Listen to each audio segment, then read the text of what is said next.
Greetings, Binary Dragon here, and today I'm going to show you how to build a lighthouse with working rotating light. It's a fairly complex build, so I'm not going to do a typical block-by-block tutorial. Instead, I'm going to show you the principles behind how it works, and then provide some links to both the schematic file as well as the download for the world I'm in right now in the description for this video. And you can use those to help you build one of your own. So let's start, as all good stories do, at the beginning.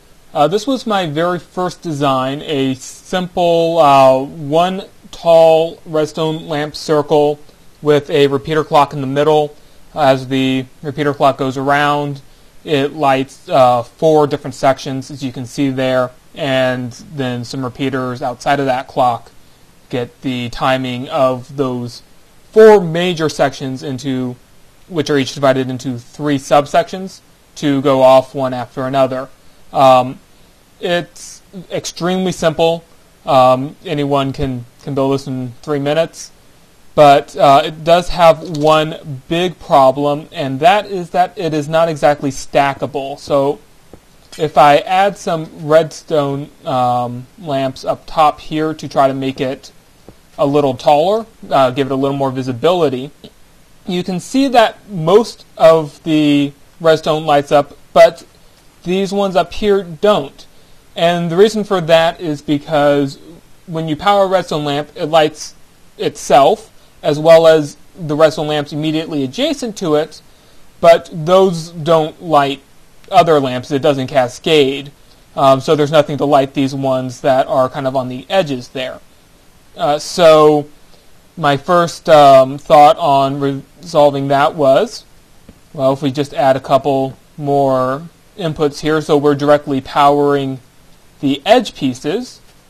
Now you can see all 6 of those turn on at once, and this design is nicely extendable up to however high you want. Just through the magic of stacking repeaters like so. Timing's a little off there, but you get the idea. Where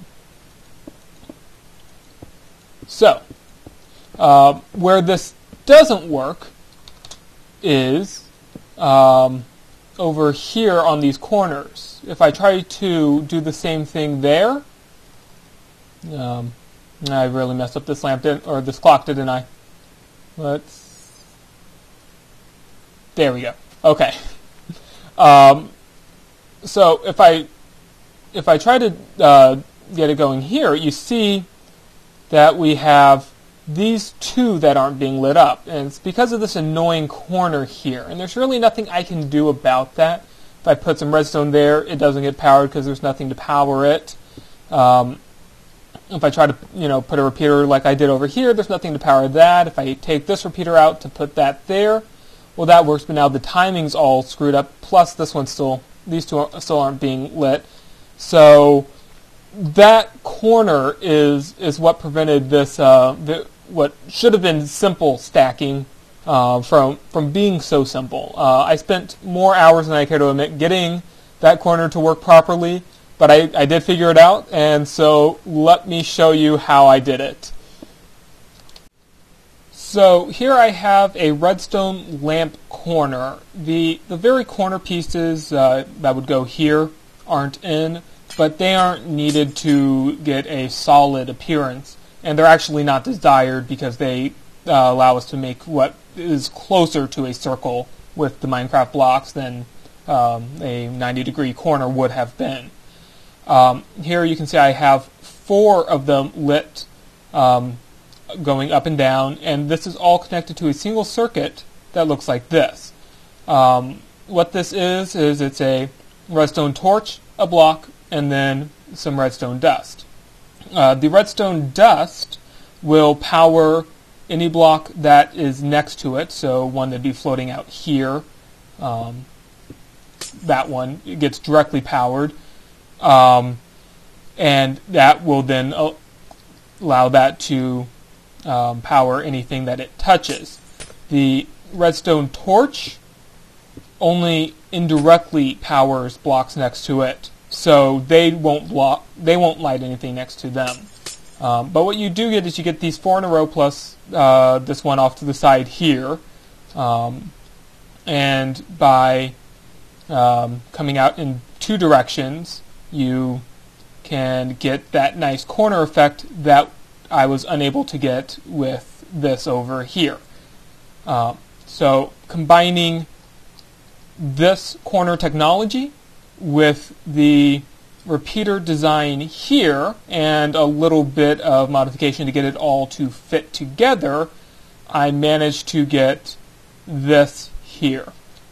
So let me start this up and take a look at it in action. Okay, so here it is in action from above. You can see there's redstone and repeaters everywhere. It looks like a huge mess, but it's really not quite as complicated as it seems. I'm going to take you through the major components of it bit by bit. We're going to start down here at the bottom with the clock.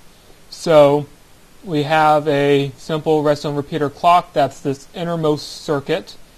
And it is an 8-tick clock. I'll explain where that number 8 comes from in a moment. Now, what this clock is powering is it's actually powering each of the 4 major sections. You can see 1, 2, 3, and 4 kind of lines going up to the main circuitry. It's also powering the corner parts separately. And this line to this major section corresponds to that corner over there. It's not right next door like you would normally think. It's not this one here. And that's just due to how this line kind of snakes its way up and over that way. So there's also a nice bug in Minecraft here, which is when you're running around with repeaters and a too high ceiling, for whatever reason, sometimes you fall through the floor. You'll want to be careful of that and probably make a double thick floor if you're building this in an actual tower, because otherwise you will fall through and hit the ground hard and be sad. So this line matches that corner there, and the timing for that is we have 2 ticks after that line goes here, and then some kind of snaking around to not intersect the main clock, and then another 2 ticks there, and that gets us a total of 4 ticks difference. When I get up, you'll be asking yourself, 4? Why isn't it 6? The reason for that is that the redstone torches run a little bit differently, and there's kind of an extra tick with them. So it adds up to a total of 6 ticks, but it's a 4 tick as far as down here is concerned. So let's head up. If I can, there we go. And this line comes up, and it's a little hard to see, but there's a spiral kind of coming up here that takes it along here and along this line, and then also over here. And this section starts here, and you can see this lights up after 1 tick, 2, 3, and 4 ticks. So we get a nice smooth motion there. Then this section stops, and the way I make sure that stops is with this block here. It's isolating this line and this line, keeping them from connecting. That's an important block, even though it doesn't look like it's doing much. And then over here we have the second half of this section, which is a 4-tick delay. So after that happens, we have this block lights up for 4 plus 1 is 5.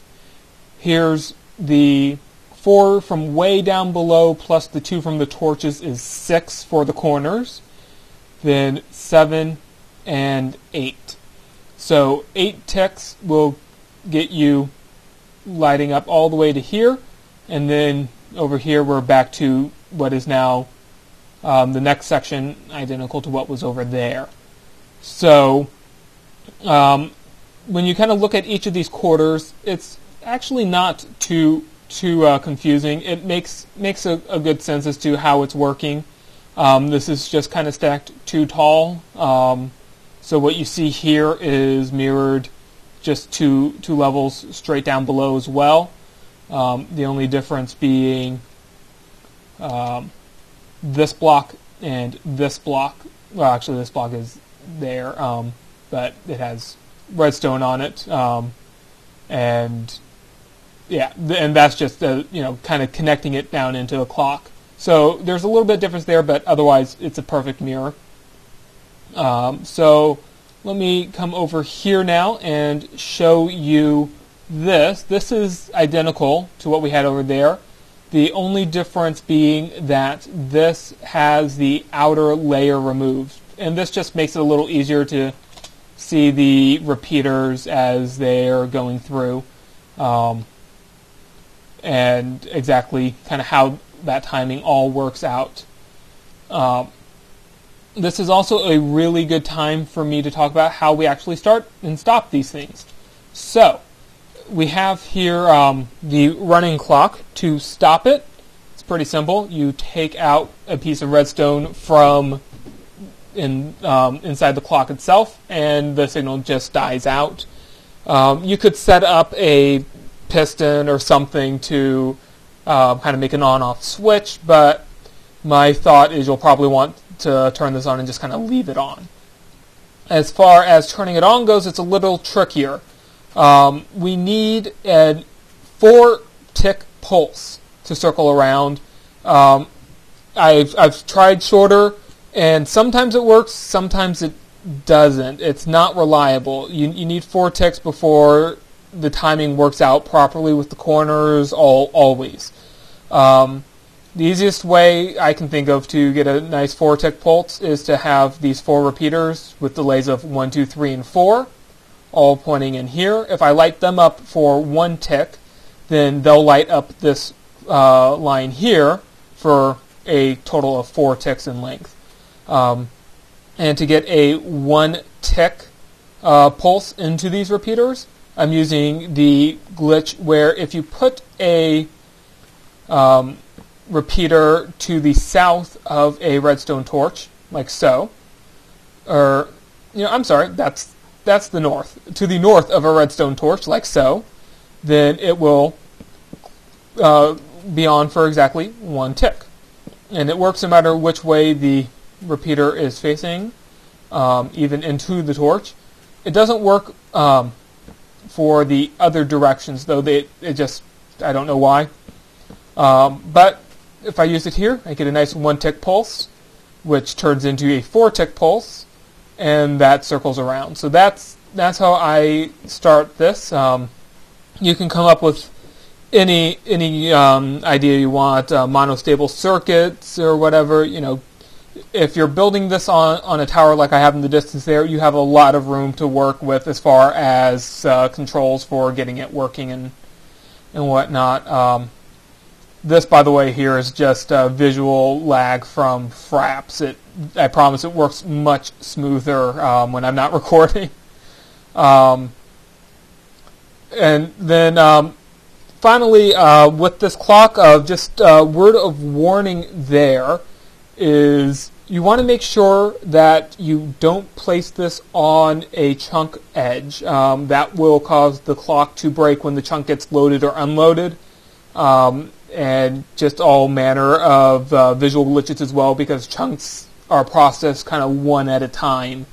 And you can even see that in some of the lighting, like over here. You can see right where the chunk edge is, right about there, because the lighting can kind of have a little bit of a delay. So you want to get this all in one chunk, both for the lighting as well as for the just keeping the clock so it runs when or stays running when you run far away and then come back. Additionally, you may want to put some kind of more robust clock in here than just the redstone repeater clock. Those can stop working when the world is unloaded and then reloaded again, like when you save and quit. If you don't mind restarting it every time you come to the lighthouse, then feel free to just leave it as it is, however. So that is the basics of the design. I also have over here another copy of everything, only instead of taking out the outer layer, I took out the innermost layer, and that just makes it a little easier to see kind of how everything is connected when you're building it yourself. I suggest you work from the outside in when you do this rather than the bottom up, because you can see nothing here really connects in a standard way. Everything's kind of diagonal from everything else, which can be really confusing, and if you're trying to do top down, it's tricky. So I suggest inside out, or I'm sorry, outside in. And then finally over here I have isolated just a single 1/4 of the clock, or not the clock, the light. And I've added a clock down here since the clock doesn't work since I took out the other parts. And this just kind of helps you see, well, let's actually turn this on. Can help you see exactly what's happening without all the other blocks in the way while it's actually running. So, all of this will be available in the description of this video. There will be links to that as well as to the schematic itself. Feel free to leave any questions in the comments. I'll do my best to try to answer them. And finally, I just want to leave you with one last word of warning. Lighting updates can be lag causing. When 1.2 was first not in beta, but in I guess the preview, people were constantly crashing servers by doing relatively simple things. They did improve it so that we can do less simple things without completely crashing everything. But you might need more than a laptop to put this in your world. So just kind of a word of warning there before you build this and then become disappointed when it causes your world to grind to a halt. On newer computers, quad cores, you should be okay. So just wanted to kind of throw that word of warning out. Hopefully this will inspire someone to make an even better version. If you do, please leave a video response. And thank you for watching.